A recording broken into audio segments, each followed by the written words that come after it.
네, 이 아침에 여러분들 다시 이렇게 뵈었습니다. 참으로 반갑고요. 오늘 함께 나눌 말씀은요. 어저께 저희가 시편 47편에 있는 말씀을 나누게 되었는데 사실 몇 분에게서 제가 그 질문을 받았습니다. 그래서 이 47편에 있는 말씀을 좀 더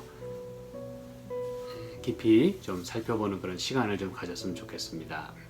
어제 제가 잠깐 언급하고 또 다음에 함께 나누겠다고 한 그 말씀 그것에 대해서 궁금하신 분들이 있어서 이 47편에 있는 말씀을 간단히 다시 요약을 하고 또 필요한 부분을 좀 살펴보도록 하겠습니다.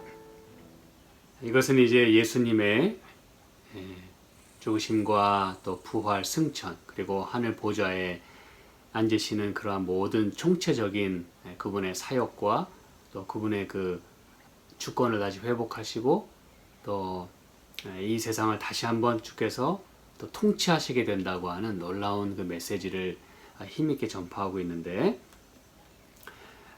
그래서 왕으로서 이 땅을 또 기업으로 우리에게 주시고 또 온 백성을 주님 앞에 이렇게 복종케 하신다고 하는 그런 놀라운 그 통치를 말씀하고 계시는데 그 가운데 이 야곱의 영화를 이제 조금만 더 설명해 드릴게요. 물론 제가 다 말씀드린다고 생각을 했지만 그저 뭐 간단하게 여러분 이 만민을 3절에 만민을 그리고 열방을 우리 그 발 아래 복종케 하신다고 했잖아요.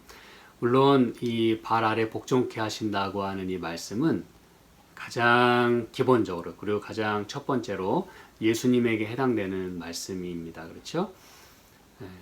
창세기 3장 15절에서 그 말씀한 그 모든 그 정말 중요한 여자의 후손에 대한 예언 그것을 예수님께서 십자가에서 이루시게 되었는데 그렇게 발 아래 복종하게 되는 그 일은 예수님에게 분명히 적용이 되고 또 해당이 되고 예수님은 그걸 이루셨어요. 그런데 이제 그분을 믿고 따라가는 오늘 우리에게도 그러한 역사가 일어나야 합니다.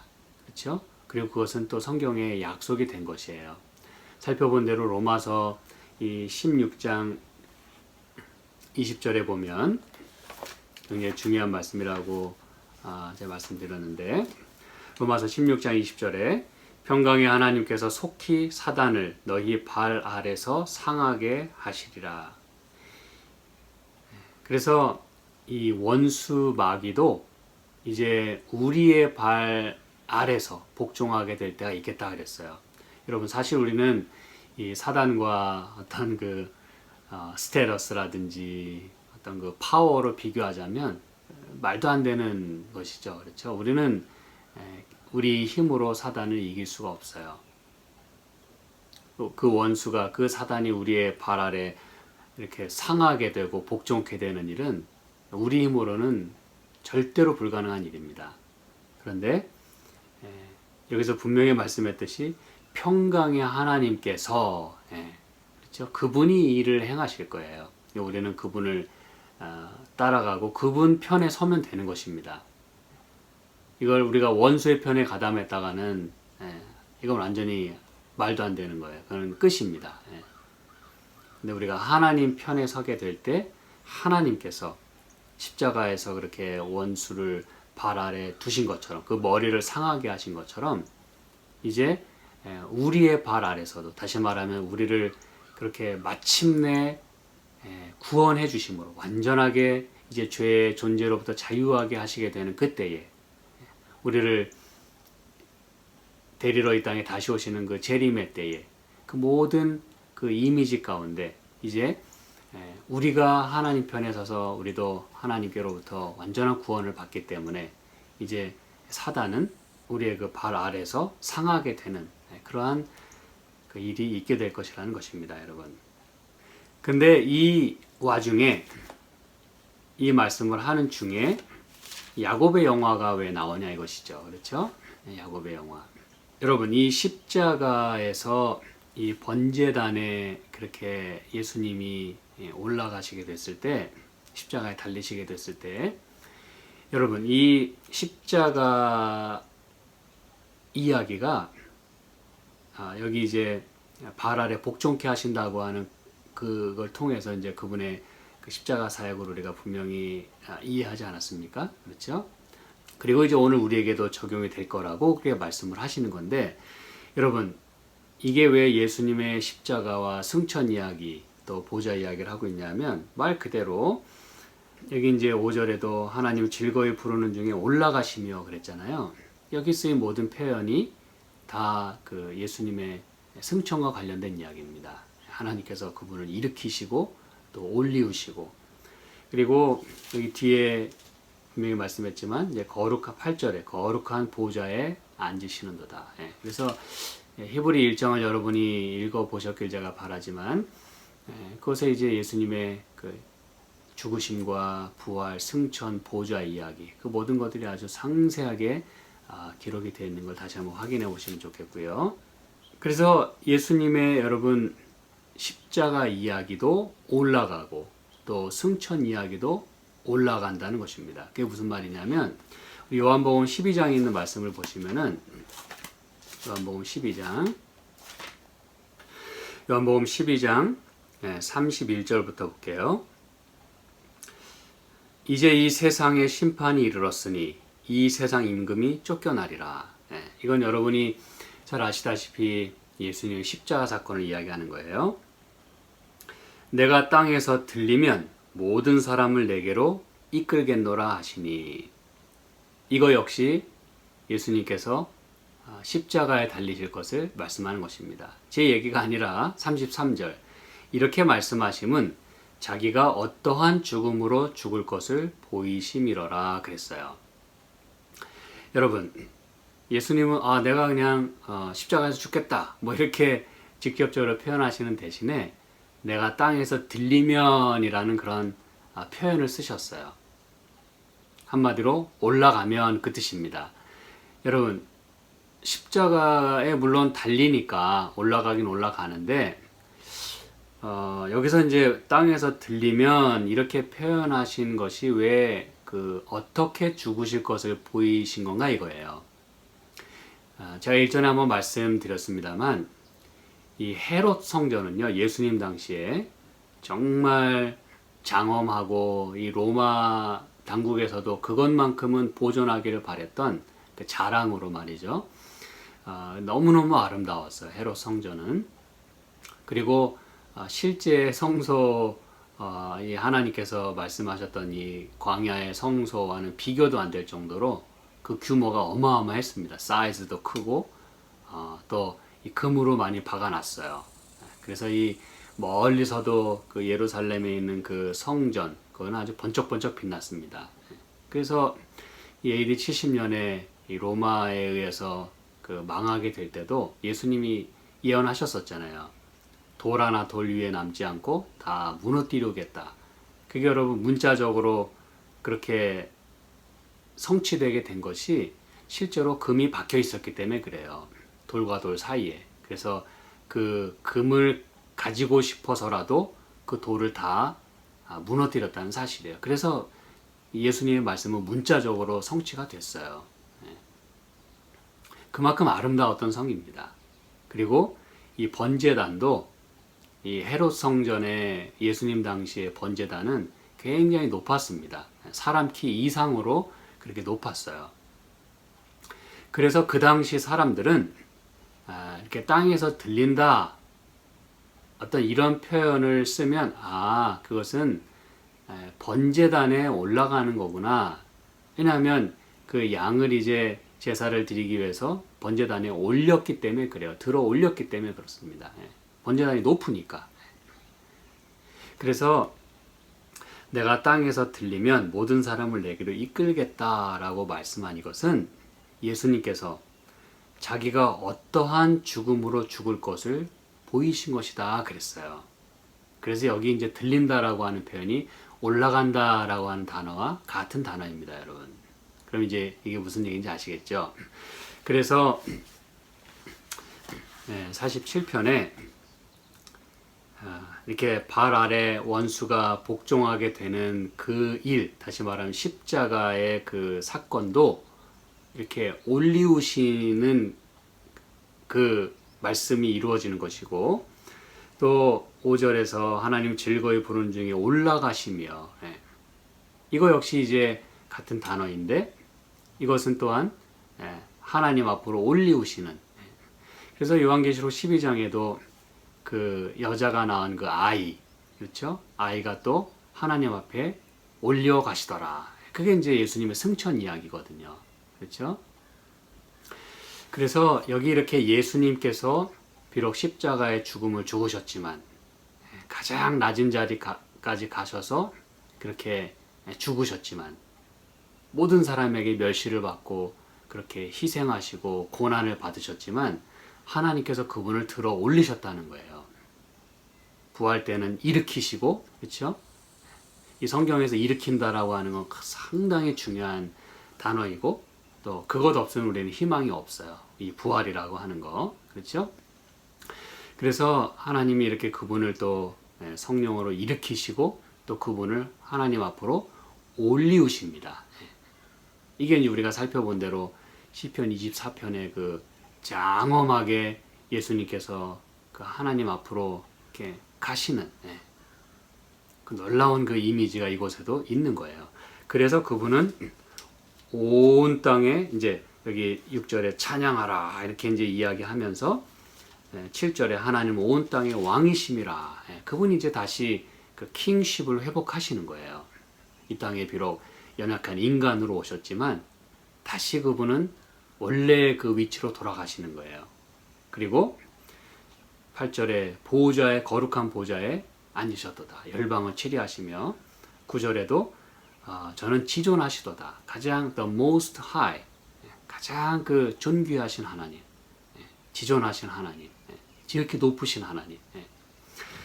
그래서 그러한 그 예수님은 그렇게 사역을 이루어 가시고 그러한 과정을 밟아 가시는데 그분의 그 사역과 나와 무슨 상관이 있어야 되지 않겠냐 이거예요. 이제 야곱의 영화가 말하고자 하는 것은 그걸 말하고자 하는 것입니다.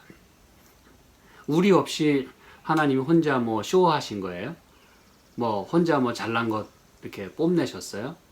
아닙니다. 오로지 우리 때문에 그분은 낮아지셨고 우리 때문에 그분은 그렇게 고난과 희생을 겪으신 거예요. 그리고 또 우리 때문에 그분은 부활하셨어요. 뭐 우리가 아니더라도 우리가 아니면 아예 이런 일이 있을 필요가 없는 것이죠. 그렇죠? 다 우리 죄 때문에 그런 것이에요. 우리 죄 때문에. 사실 여러분 우리가 범죄하지만 않았어도 아담과 하와가 에덴에서 범죄하지만 않았어도 아마 스토리는 좀 다르게 갔을지도 몰라요. 다른 형태로. 그런데 우리 인류가 그 죄에 가담하게 되므로 그 사단의 죄에 동참하게 되므로 바벨론의 죄에 참여하게 되므로 이제 이러한 일이 불가피하게 된 것이죠. 그러나 우리가 참 감사한 것은 이 구속의 경륜은 이미 오래전부터 그렇게 세워져 있었어요. 그렇죠? 우리가 그런 죄를 지을 수 있는 가능성, 왜? 자유의지가 있기 때문에. 그렇죠? 완벽했지만 우리의 자유를 우리가 어떻게 활용하느냐, 이것은 우리에게 그야말로 자유를 주신 거기 때문에 그것은 우리의 큰 축복으로 주신 거죠. 그렇죠? 통제가 이루어지지 않아서 자유가 좋다기보다는 그 자유를 가지고 하나님을 올바로 더 섬기도록 하는 것, 마음을 다해 섬기도록 하는 걸 원하셨기 때문에 우리에게 자유를 주신 거예요. 그렇죠? 근데 우리 인류는 그것을 잘못 활용했고, 그리고 결과적으로 그 사망을 낳게 된 것이죠.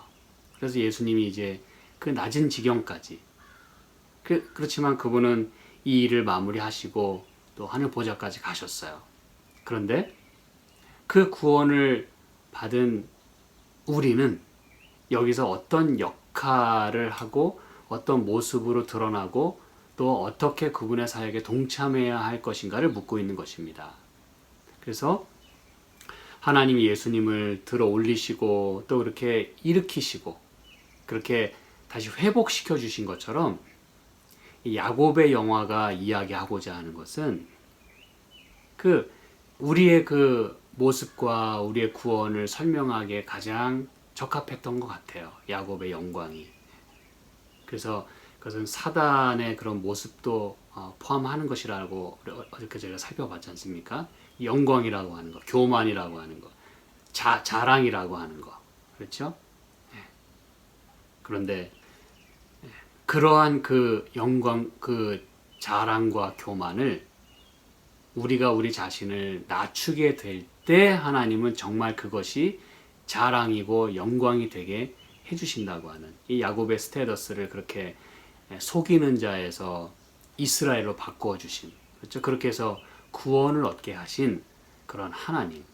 그래서 결국 원수를 발 아래 두시게 되는, 우리가 어저께 신명기 33장에 있는 말씀 살펴보지 않았습니까? 그렇죠? 그 발 아래 두게 되는 그 일을 하나님이 하시고 싶으신 거예요. 그래서 이 야곱의 영화를 통해서 야곱의 지위도 하나님께서 다시 올리시고 다시 회복시켜 주시고 들어 올리시는 거예요. 그렇죠? 이 시를 쓴 그 고라 자손도 하나님께서 그렇게 고라의 반역으로 인해서 다 멸망할 수밖에 없는 집안이었지만, 그러나 하나님께서 그렇게 스페어를 해주시고 남겨두시고 세이브 해주시고 아끼시고, 그래서 고라의 자손들 역시 하나님께서 그들을 다시 회복시켜 주셨어요. 격상시켜 주셨어요. 그렇죠? 그래서 하나님을 더욱더 마음을 다해 감사한 마음으로, 은혜를 갚는 마음으로 그렇게 하나님을 섬기도록 이렇게 섭리하신 것입니다. 그래서 하나님은 그렇게 해 가실 텐데, 왕이 계시고 땅도 기업으로 주실 것이고 온 백성들이 그렇게 주님 앞에 복종하게 될 텐데, 그분 앞에 다 경배하러 나오게 될 텐데, 그때 저와 여러분은 그 자리에 있을 것인가를 묻고 싶은 거예요. 그렇죠? 오늘의 우리의 그 죄를 우리가 회개하고 또 자복하고, 그렇게 해서 하나님께서 십자가에서 이루신 구원을 오늘 우리가 그것들을 계속해서 월크아웃 해 가면서 마침내 하나님의 그 통치에 우리가 참여하게 될 때, 우리는 우리의 원수를 우리의 발 아래 두게 될 것이고 하나님의 통치에 우리가 동참하게 될 것이에요. 영원히 왕노릇하게 될 것입니다. 이제 그것을 말해주고 있는 거예요. 그렇죠? 자, 그러면 이제 여기서 이제 오늘 우리가 이 남은 시간 동안에 살펴보기 원하는 것은, 그러면 분명히 십자가에서 이 원수가 예수님의 발 아래 그렇게 복종하게 되는 일이 있었다고 했는데, 이제 그 부분을 우리가 좀 더 살펴보고자 하는 것입니다. 분명히 창세기 3장 15절에 약속한 하나님의 그 예언이, 그 복음이 여자의 후손, 즉 예수님을 통해서 이루어졌어요. 그렇죠? 그런데 우리가 이 발 아래 복종하게 된다고 하는 이 말씀을 우리가 어저께 이제 살펴보면서 시편 110편 1절에 있는 말씀을 제가 언급을 했습니다. 물론 그것은 히브리서나 또 고린도전서 다 이렇게 말씀이 되었고, 이제 시편 110편에 있는 말씀을 인용하게 되었는데, 물론 사도행전에도 이 말씀을 인용을 했고요. 그러면 여기 시편 110편, 저희가 이제 이 말씀을 제가 간단하게 그냥 한 줄로 설명만 해드리고 이제 다음에 제가 말씀드리겠다고 했었는데, 이것을 뭐 미리 살펴보는 것도 나쁘지 않을 것 같아요. 왜냐하면 이것이 분명히 또 이해가 되는 것이 중요하기 때문에. 시편 110편 1절에 보시면, 여호와께서 내 주에게 말씀하시기를 내가 내 원수로 내 발등상 되게 하기까지 너는 내 우편에 앉으라 하셨도다 그랬어요. 여호와도 주입니다. 그렇죠? 야훼, 아도나이. 여호와께서 내 주에게 말씀하시기를, 이게 이제 하나님께서 예수님에게 말씀하신 것이죠. 그렇죠? 이걸 분명히 우리가 이해할 수 있어요. 내가 너의 원수로 너의 발등상 되게 하기까지. 이건 이제 예수님께서 여자의 후손으로서 그렇게 뱀의 머리를 상하게 될 것임을 여기서 이제 말씀하는 거예요. 그대로 이 말씀이 창세기 3장 15절에 있는 말씀을 여기서 말하고 있는 거예요. 발등상 되게 하기까지 너는 내 우편에 앉으라 하셨다 그랬어요. 여러분 이 말씀을 우리말대로 또는 영문 표현대로만 이해를 하면 발등상 되게 할 때까지 내 우편에 앉아라. 이게 말이 좀 안 맞습니다. 그렇죠? 어차피 그분은 하나님 보좌 우편에 앉아 계신 분이고 원래 하나님이시고 또 이 모든 일이 마친 다음에는 우편에 앉으실 거예요. 그런데 특별히 이렇게 보좌 우편에 앉는다고 하는 이 표현은 여러분 성경에 여러 곳에 그 표현이 나오지 않습니까? 제가 일일이 그거 찾진 않겠어요. 보좌 우편에 앉는다는 말씀은 굉장히 많이 말씀하셨어요.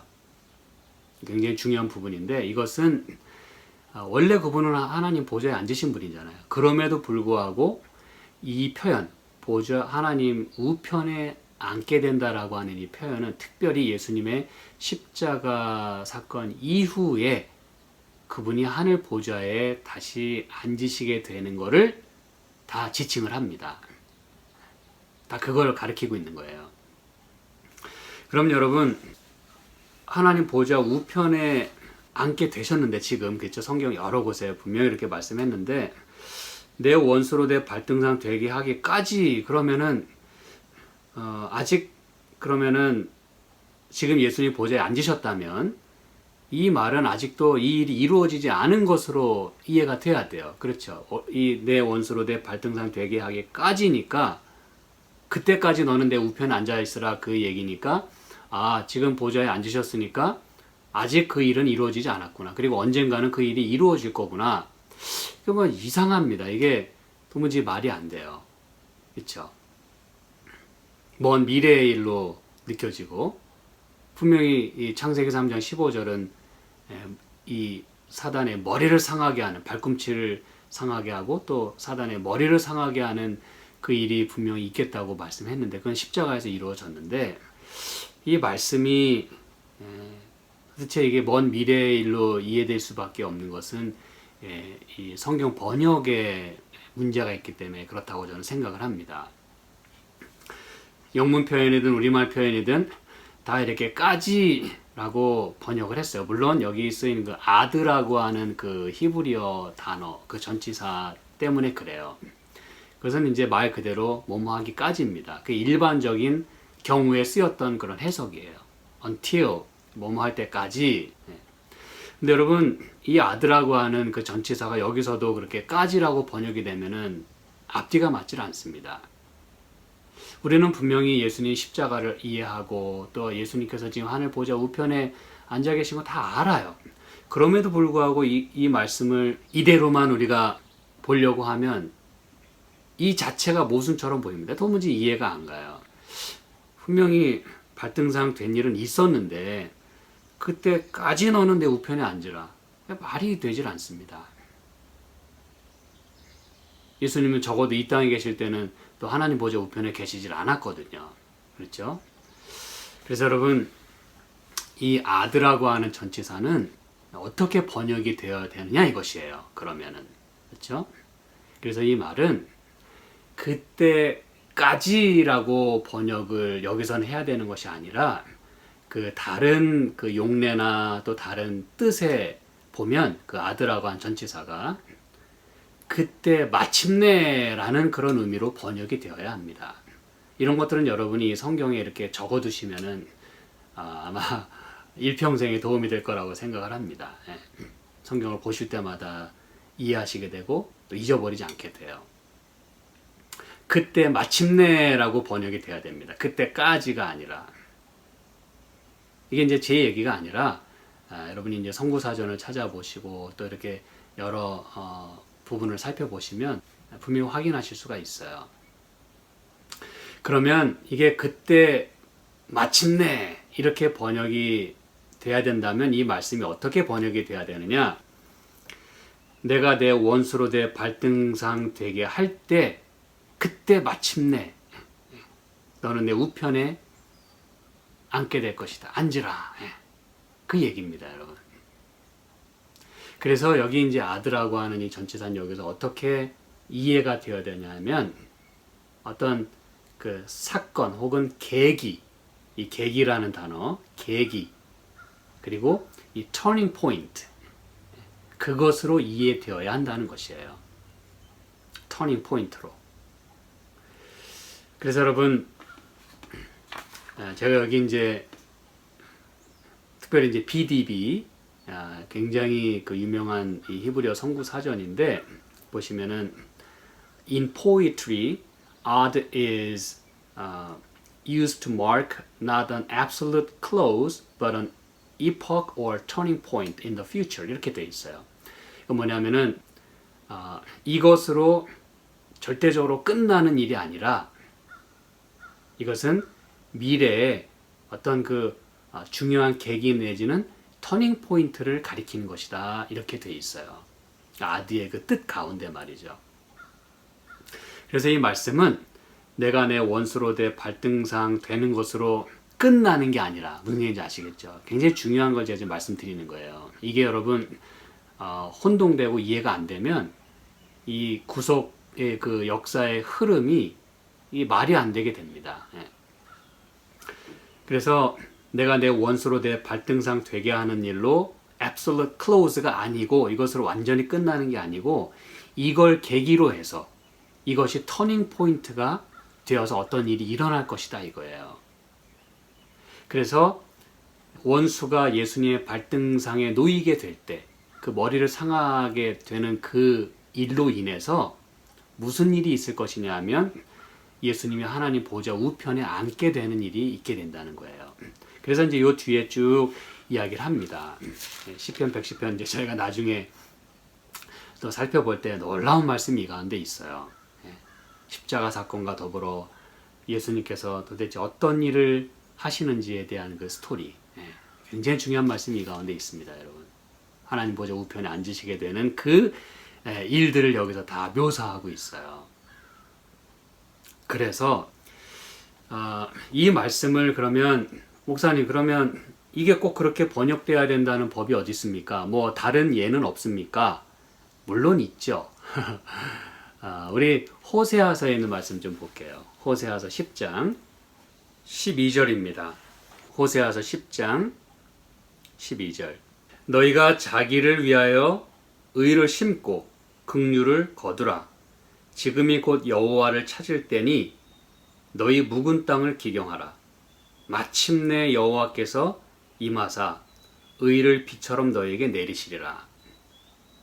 여러분이 이제 이 말씀 읽으시면서 이게 그런 거구나라고 이해가 됐습니까, 여러분? 여기서 여호와를 찾을 때니 마침내 여호와께서 임하사 의를 비처럼 너에게 내리시겠다.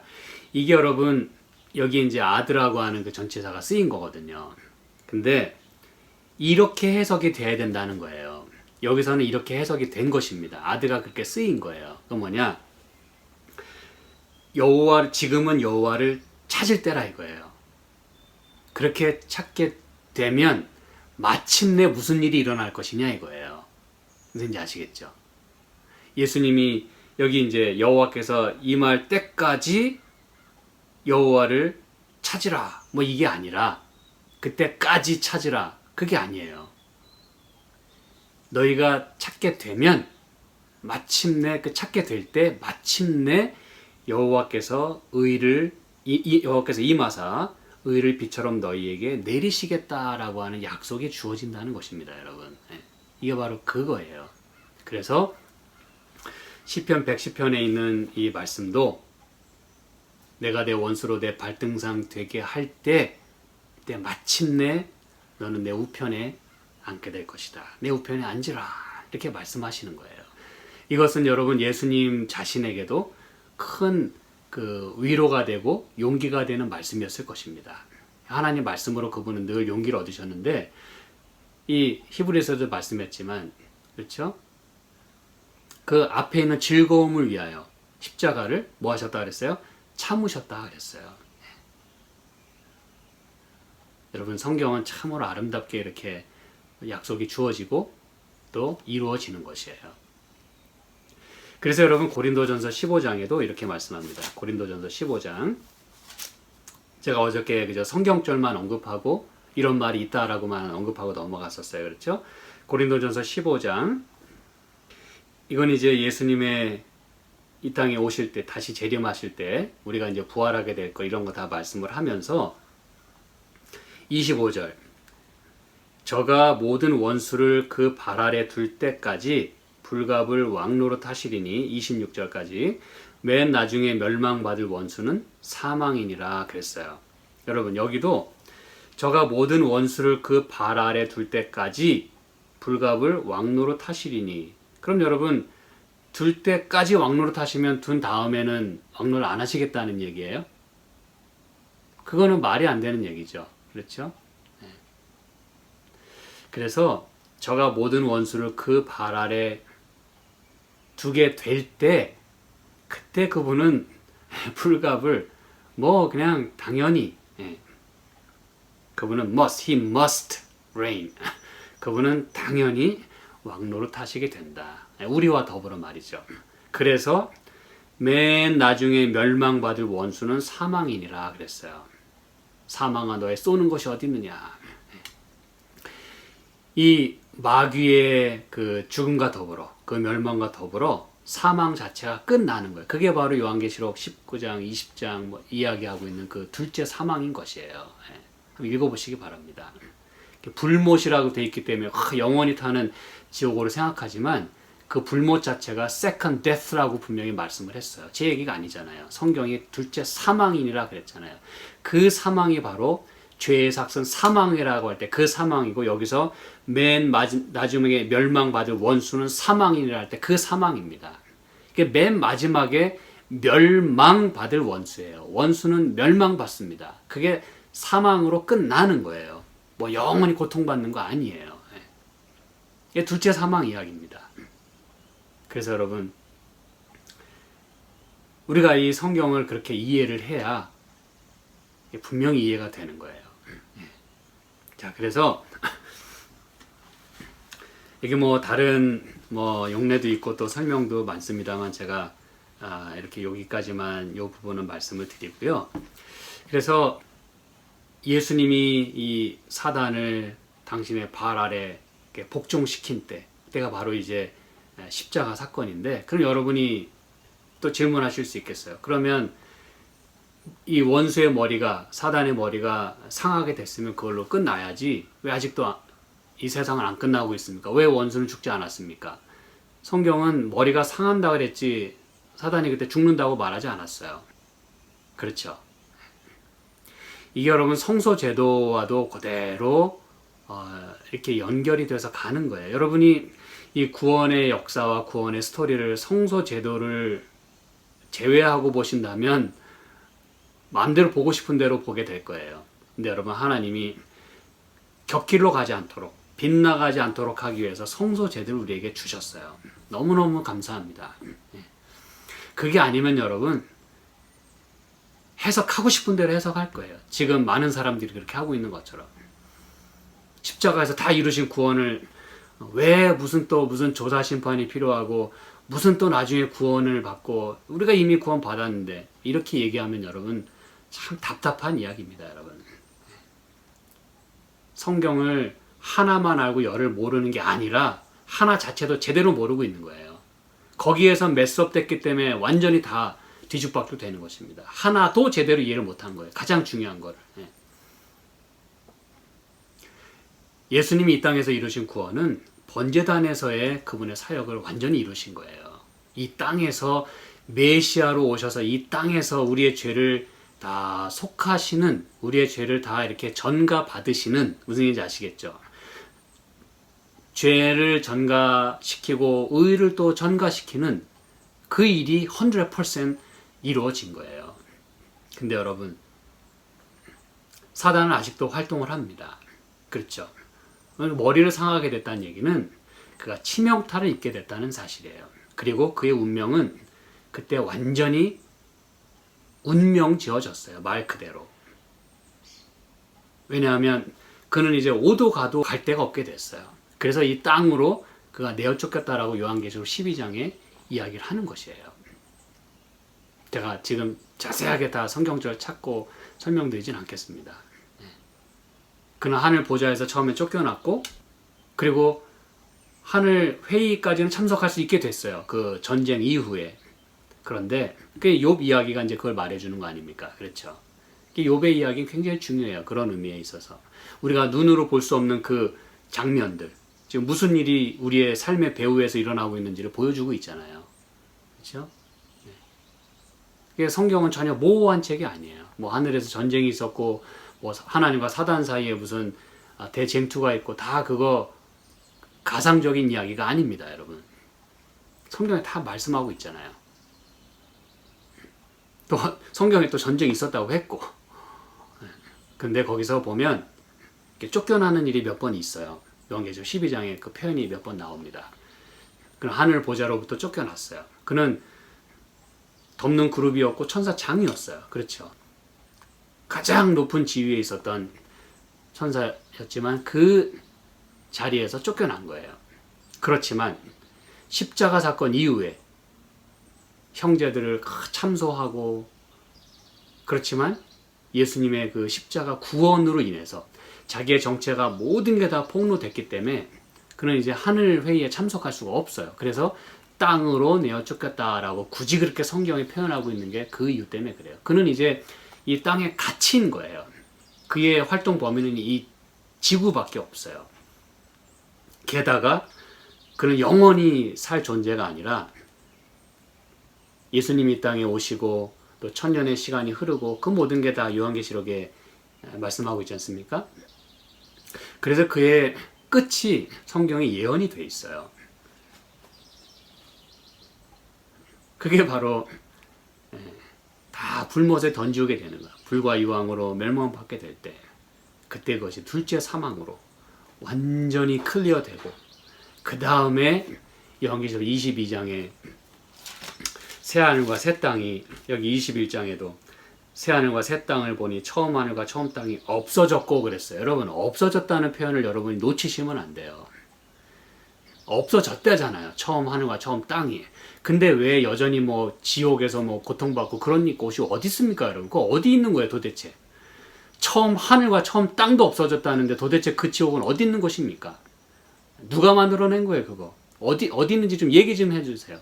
어디 있는 건지, 지옥이 어디 있는 건지. 어딘가는 있었을 거 아닙니까? 만약에 있다 하더라도. 처음 하늘과 처음 땅 어딘가는 있어야 되는 거 아니에요? 그런데 처음 하늘과 처음 땅이 없어졌대잖아요.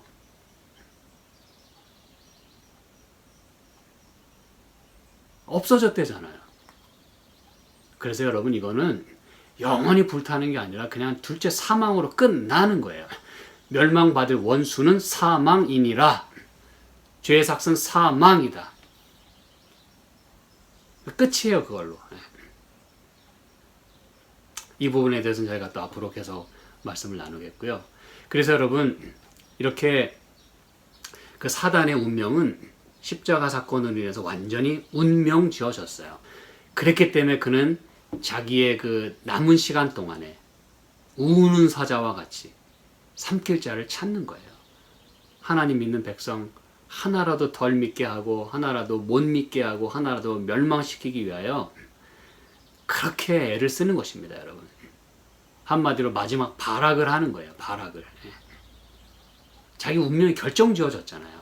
시한부 존재거든요. 그리고 그의 존재 목적은 기만하고 참소하고 멸망시키는 거기 때문에 그 남은 시간 동안에 그렇게 힘을 쓰는 거예요. 그래서 여러분, 십자가로 인해서 그는 치명타를 입게 됐어요. 그때 죽지 않았어요. 그럼 여러분, 그때 구원이 왜 다 이루어지지 않았습니까? 구원이 이루어졌다면 모든 게 다 해피하고 그래야 되는데, 여러분, 그게 아니에요. 구원에는 프로세스라는 게 있는 거예요. 그게 성소제도가 말해주고 있는 거예요. 과정이 있고 단계가 있어요. 예수님께 이르는 길도 과정이 있고 단계가 있어요. 무턱대고 그냥 눈 감고 그냥 확 이렇게 하는 거 아니에요. 매우 합리적이고 매우 원리적이고 매우 과학적이에요. 조직적이고.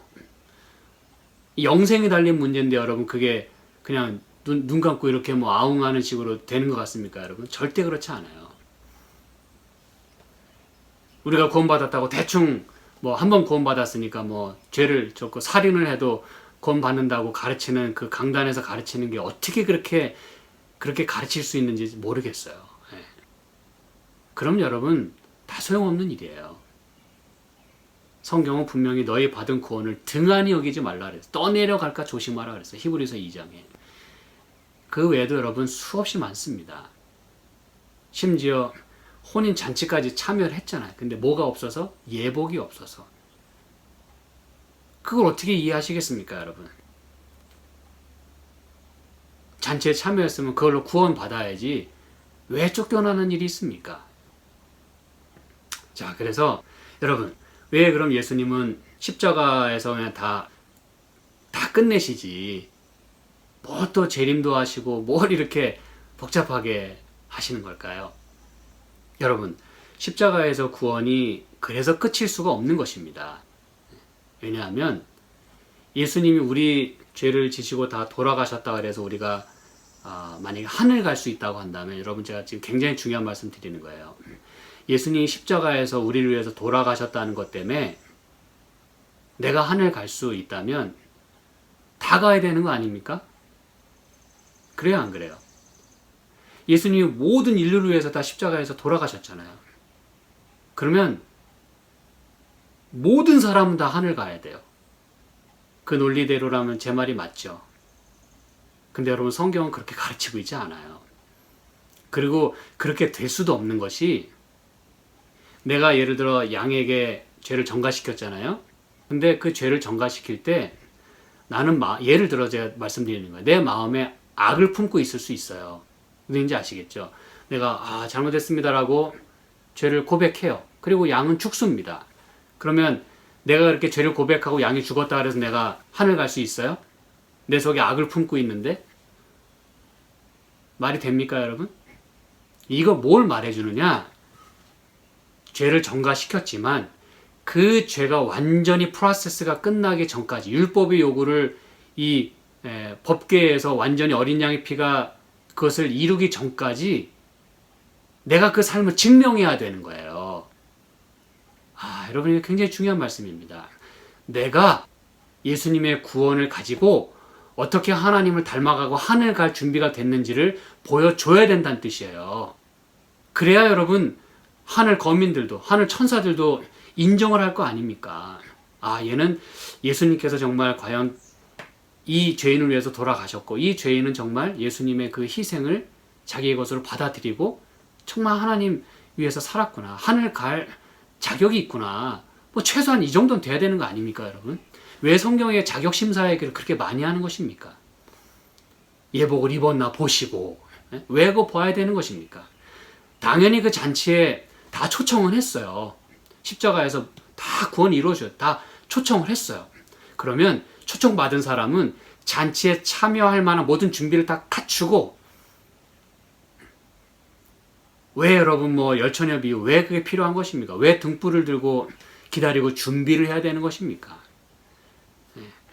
여러분, 예수님이 이루신 그 구원이 오늘 우리에게 역사가 되고 우리가 정말 하늘 갈 그런 사람으로 그렇게 인정될 때, 그때 우리는 하늘 갈 수 있는 거예요.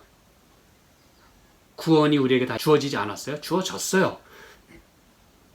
그 구원을 우리가 잘 월크아웃 해야 된다고 말씀드렸잖아요. 그렇죠? 월크아웃 해야 돼요. 그래서 이 성경 말씀의 모든 것들이 우리의 삶 가운데 이루어져야 되는 것입니다. 예수님의 그리고 성령님의 도우심을 통해서. 그래서 여러분, 예수님은 다시 오시겠다고 말씀하신 거예요. 다시 오겠다. 내가 너희를 데리러 다시 오겠다. 하늘 아버지 집에 우리가 거해야 되잖아요. 그렇죠? 그래서 그 십자가의 그 역사와 효능이, 그 구원이 오늘 나에게 적용이 돼야 된다는 말씀이에요. 그게 바로 야곱의 영화가 또한 말해주고 있는 것입니다. 우리는 속이는 자로부터 이스라엘이라고 하는 사람으로 바뀌어야 돼요. 그러지 않고는 이스라엘이 될 수가 없습니다. 그래서 야곱을 그렇게 트셨던 것처럼, 그렇게 올리셨던 것처럼, 회복시켜 주신 것처럼 우리도 회복이 돼야 되는 거예요. 십자가에서 예수님이 안 돌아가셨어요. 그런데 그럼에도 불구하고 그 의가, 그 예수님의 죽으심이 오늘 나에게 상관이 있어야 된다는 뜻이에요. 상관없이 살면 여러분 아무 소용 없어요. 그리고 그래서도 안 되고, 예수님이 십자가에 돌아가셨다고 해서 우리 모두가 다 하늘 갈 수 있는 게 아니에요, 여러분. 그래서 여러분, 예수님의 초림이 필요한 거고 재림이 필요한 것이에요. 성소 제도 가운데 다 말씀하고 있잖아요. 우리가 이 등불, 촛불, 그리고 진설병, 또 향단, 이런 모든 삶을 살아내야 돼요. 그래야 우리가 하나님 보좌 앞에 나아갈 수가 있는 것입니다, 여러분. 무슨 얘기인지 아시겠죠? 예수님의 발자취를 따라서 우리가 그분을 따라가야 되는 거예요. 그래서 마침내 그분과 함께 보좌에서 왕노릇할 수가 있는 것입니다, 여러분. 어저께에 이어서 오늘 제 설명이 여러분에게 도움이 되었길 바라고요. 또 간절히 바라기는 이 일은 마침내 이루어질 거예요. 저와 여러분이 꼭 아니더라도 이 일은 이루어질 거예요. 다른 많은 열방이 있어요. 무슨 얘기인지 아시겠죠? 많은 만민이 하나님 앞에 복종하게 되고, 또 요한계시록의 22장에 보면 다 그분 앞에 왕들이 말이죠, 다 경배하러 오겠다 그랬어요. 그때 저와 여러분이 그 자리에 있을 것이냐 이거예요. 그 자리에 함께 있기를 제가 소망합니다. 함께 기도하겠습니다. 하나님 아버지, 저희를 도우셔서 오늘도 주님의 말씀으로 저희가 생활을 하고, 또 주님의 십자가의 그 역사하심이 오늘 저희에게 적용이 되고, 또 우리의 삶에 그렇게 삶에서 확인이 될 수 있게 도와주시고, 또 프루브할 수 있게 해주시고, 주의 구원을 우리가 노래할 수 있는 그런 우리의 하루가 되게 도와주시고, 우리의 삶을 통해서 주님께서 영광 받으시고, 우리가 주님을 닮아가고, 또 마침내 우리의 모든 것들도 회복이 되어서 정말 야곱의 영광으로서 우리 영광의 주인이신 주님이 높임을 받는 하루가 되도록 축복하여 주시옵소서. 예수님의 이름으로 기도합니다. 아멘.